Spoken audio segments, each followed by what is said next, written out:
inform ang community. Dapat ba magdala ka ng toothbrush, toothpaste, o may ibinibigay ba mula sa kulungan? Pag linggo ba, pinakakain din kayo ng munggo? Nakakakain ba kayo ng talakitok, pampano?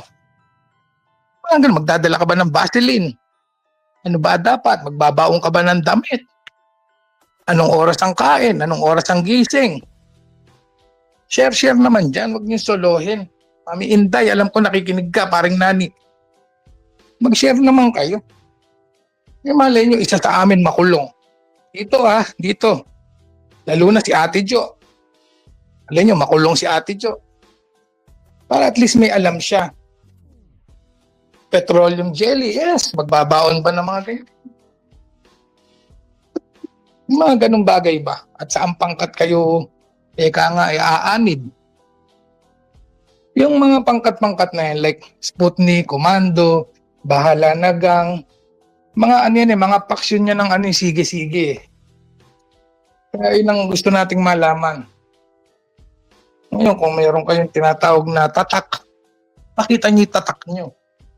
Diba? Kung ano yung tatak niyo. Kung kayo Sputnik, kung kayo ay Komando, siyempre may mga tatak yan. Mogo. Ubus na. Ubus ko na. Teka nga. Ganito, ganyan. Ubus na, batch. Espren. Cheese and crabs with salami. Nakagutom naman yan. Iniintay lang natin. Pre-Oxo tayo. Ang Oxo, Batang City Jail, yan, Happy Go Lucky, Batang Samar Leyte, Batang Mindanao, yan ang mga Oxo na tinatawag. Pero yung mga unang nabanggit ko, kasama dyan ng Sputnik, Bahala na Gang, Komando, yan parte ng sige-sige. O yung may tinatawag kasi na sa karsel, sa presidio, yun yan. May mga paksyon yan sa maliliit na kulungan. Kaya gusto kong tanungin si Paring Nani, si Leon Haponesa, si Inday Marie, si Consi, kung anong pangkat sila nabilang. Pinakalagi daw natandaan, pag nakulong, wag na wag dadampot ng nahulog na sabon. Kaya daw si Idiot, lagi nasa CR, panay ang paghulog ng dalang sabon niya. Yung sabon ni Paring Nani daw, tol, ginagawang pamato. Nakikipagpamatuan. Nagpalit pa ng handle tong si akin salad for dinner after 2-kilometer walk. Challenge yan. So magwa-walk tayo ng Huwag na 2 kilometer, 2 hours na. Mag-walk tayo from 5 p.m. hanggang alas 7. Ginawang pamatutol, nakikipagpatuan ng sabon si Paring Nani. Yun nga, kaya sana umakyat sila dito kasi never tayong narinig ng tungkol sa experience nila sa loob ng kulungan. Kasi tayo naman dito mga tol, tayo ay law-abiding citizen. Never pa tayong nakulong. Tekya, ikaw ba nakulong ka na?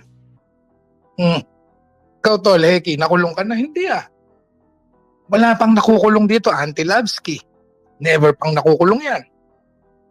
At ang inyong lingkod, never akong makukulong. Kaya never ako mag-share ng experience na ganyan. Hindi katulad nila Mami Inday, nila Paring Nani, Leon Haponesa, Consi, mga amoy kalawang, amoy kulungan, amoy higaan, amoy lumang pera. Ayoko ng ganyan. Hindi yan ang buhay natin. Matitinong mga mamamayan tayo. Hindi okay na may potassium ko. Yun ang ating pinag-aaralan dito. Ay mahihina naman yata. Paring Nani, mahina ba kami sa inyo? Para naman kami pagbigyan nyo. Ngayon lang naman kami hihiling. Ano ba naman yung mag-share kayo ng experience nyo sa Oblo? Di ba? Konting experience lang. Yung magkaroon lang kami ng knowledge. Ano ba hindi makulong? Ano dapat namin gawin?